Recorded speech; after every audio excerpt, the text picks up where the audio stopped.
The date is July 11th, 2015. Deep beneath the concrete floors of Mexico's most secure prison facility, something extraordinary is happening.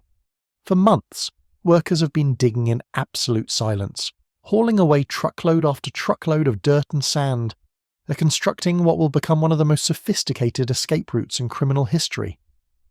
Above ground, guards patrol the corridors of Altiplano Federal Prison, completely unaware that their most prized prisoner is about to vanish into thin air. This is the story of Joaquin Guzman, better known to the world as El Chapo. He's the head of the Sinaloa cartel, one of the most powerful drug trafficking organizations on the planet. He's already escaped from prison once before, and now he's planning something that will shock the world and embarrass an entire nation. What happens next will trigger the largest manhunt in Mexican history and expose the shocking corruption that runs through the country's prison system like poison through veins. Prison escapes have fascinated people for centuries. There's something deeply compelling about the battle between confinement and freedom, between those who lock people up and those desperate enough to risk everything for liberty. Most escape attempts fail miserably. The vast majority of the roughly 2,000 people who break out of American prisons each year are caught within days, usually during routine work details or while they're still stumbling around the prison grounds. But every once in a while, someone pulls off something so audacious, so meticulously planned, that it becomes the stuff of legend. El Chapo's escape from Altiplano wasn't just another prison break. It was an engineering marvel, a masterclass in corruption, and a testament to what unlimited resources and absolute desperation can accomplish. The man who orchestrated this breakout had already proven he could disappear into thin air. Back in 2001, he'd walked out of another maximum security facility by hiding in a laundry cart. That escape had made him a folk hero to some and a national embarrassment to Mexican authorities. Now, 14 years later, they thought they had him locked down tight.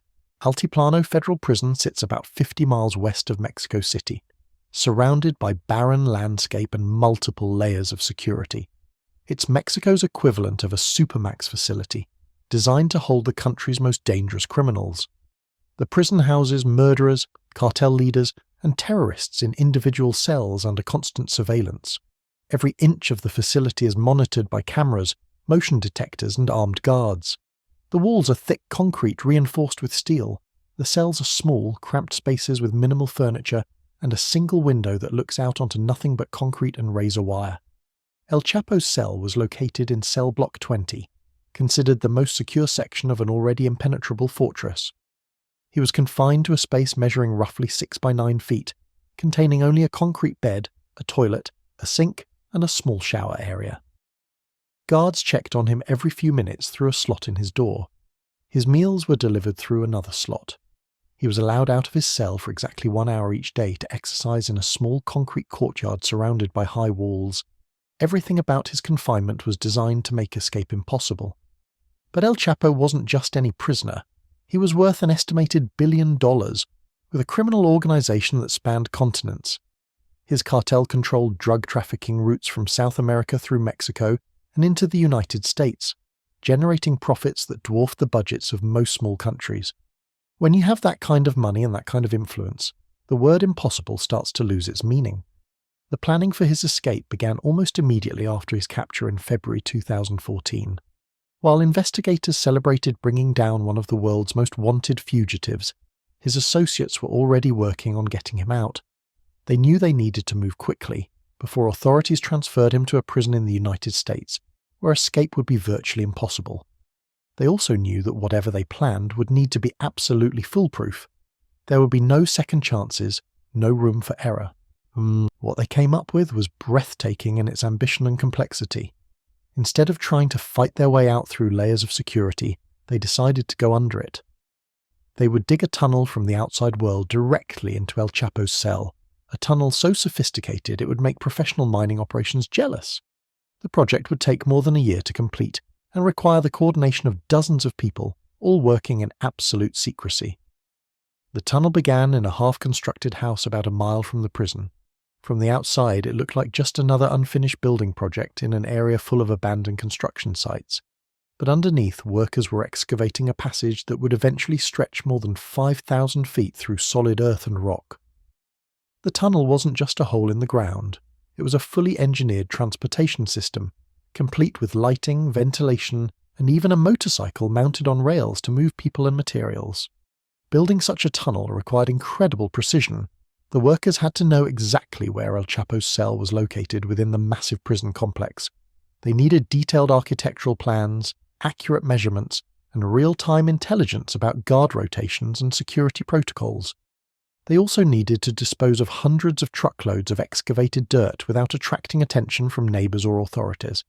Every aspect of the operation required careful planning and flawless execution. The tunnel itself was a marvel of underground engineering. It descended 30 feet below ground level, deep enough to avoid detection by standard security sweeps, but shallow enough to allow for proper ventilation. The walls were reinforced to prevent collapse, and the entire length was equipped with PVC piping to provide fresh air to anyone moving through it. Electric cables ran along the ceiling, powering a series of lights that illuminated the passage from end to end. The mastermind behind this operation understood that timing would be everything. They couldn't just dig randomly and hope to hit the right spot. They needed to know exactly when El Chapo would be in his cell, when guards would be distracted, and when the tunnel breakthrough could happen without detection. This level of coordination required inside help, and lots of it. Mexican officials would later discover that corruption had infected every level of the operation.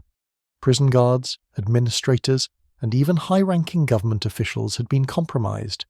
Some were bought off with massive bribes that exceeded their annual salaries by hundreds of times over. Others were threatened with violence against their families if they didn't cooperate. The cartel's reach extended far beyond the prison walls, creating a network of complicit individuals who ensured the operation could proceed undetected. The breakthrough into El Chapo's cell required surgical precision. Workers had to cut through the concrete floor of his shower area, creating an opening exactly 20 inches by 20 inches. Too small, and he wouldn't be able to fit through. Too large, and guards might notice the damage during their routine inspections. The cutting had to be done quietly, without power tools that would create noise or vibrations that security systems might detect. On the night of the escape, everything came together like clockwork. El Chapo was in his cell when the final breakthrough occurred. The concrete floor of his shower suddenly gave way, revealing a ladder that descended into darkness. He climbed down into a vertical shaft that dropped 30 feet below ground level, then began crawling through the horizontal tunnel that would lead him to freedom. The motorcycle system they'd installed was ingenious. Rather than forcing him to crawl the entire mile-long distance, the tunnel featured a modified motorcycle mounted on rails with small carts attached. El Chapo could ride this contraption through the tunnel, covering the distance in a fraction of the time it would take to crawl. As he moved through the passage, he systematically destroyed the lights behind him, ensuring that anyone who tried to follow would be plunged into complete darkness. Above ground, prison guards continued their routine patrols, completely unaware that their most important prisoner was speeding through the earth beneath their feet. The security cameras in his cell showed nothing unusual. The motion detectors remained silent. Every system designed to prevent exactly this kind of escape was functioning perfectly, yet none of them could detect what was happening below ground. When El Chapo emerged from the tunnel exit in the half-constructed house, a team was waiting with fresh clothes, transportation, and a detailed escape plan. Within minutes of leaving his cell, he was speeding away from the prison in a vehicle that would take him to a safe house where he could plan his next moves. The entire underground portion of his escape had taken less than an hour. It wasn't until the following evening that guards discovered what had happened. During a routine cell check, they noticed that El Chapo wasn't responding to their calls. When they entered his cell to investigate, they found the gaping hole in his shower floor and realized that Mexico's most wanted fugitive had vanished once again. The discovery sent shockwaves through the Mexican government and triggered a massive manhunt that would span multiple countries. The sophistication of the tunnel astounded investigators. They found that the excavation had removed an estimated 350 truckloads of dirt and sand, all disposed of without attracting any attention from authorities. The electrical system was professionally installed, the ventilation was adequate to support human life, and the structural integrity was sound enough to prevent collapse. This wasn't the work of desperate prisoners with makeshift tools. This was a professional operation that had cost millions of dollars and required months of careful planning. Mexican President Enrique Peña Nieto faced intense criticism, both domestically and internationally. The escape was seen as a humiliating failure that exposed the weakness of Mexico's criminal justice system and the extent of corruption within its institutions. Opposition politicians demanded investigations, resignations, and wholesale reforms of the prison system. The international community questioned Mexico's ability to hold dangerous criminals and began pressuring the government to extradite high-profile prisoners to facilities in other countries. The manhunt for El Chapo became one of the largest in Mexican history, involving thousands of law enforcement officers, military personnel, and intelligence agents. Rewards totaling millions of dollars were offered for information leading to his capture. International agencies provided assistance, sharing intelligence and resources in the hunt for the escaped cartel leader. El Chapo's tunnel escape stands as the most audacious prison break in modern history, a testament to what unlimited resources and unwavering determination can accomplish against seemingly impossible odds. His recapture 6 months later would lead to extradition to the United States, where he now serves life in prison. But his underground journey to freedom remains an engineering marvel that exposed the shocking vulnerabilities in even the most secure facilities, forever changing how the world thinks about prison security.